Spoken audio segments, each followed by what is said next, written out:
উদাহরণ 3 প্রশ্নে দেওয়া আছে আসল 5,000 টাকা, বছর 6 বছর এবং মুনাফার হার 10%।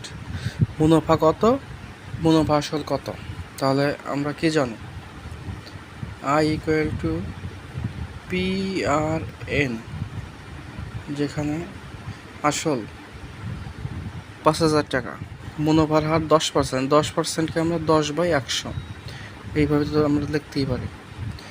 আর বছর হচ্ছে 6 বছর, তাহলে হচ্ছে কত হয়?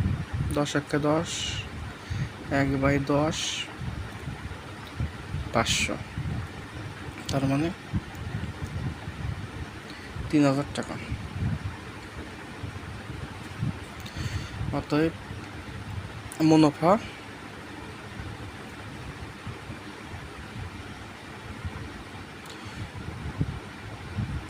টাকা। তাহলে একটার মান আমরা পেয়ে গেছি, এইটার মান পেয়ে গেছি 3,000 টাকা। এবার আমাদের লাগবে হচ্ছে কোনটা? মুনাফা আসল, এইটার মান। তার মানে মুনাফা আসল মানে হচ্ছে মুনাফা প্লাস আসল। তার মানে মুনাফা কত পাইছি? 3,000 টাকা। আসল কত পেয়েছি আমরা? আসল প্রশ্নে দেওয়া আছে এটা, তার মানে আসল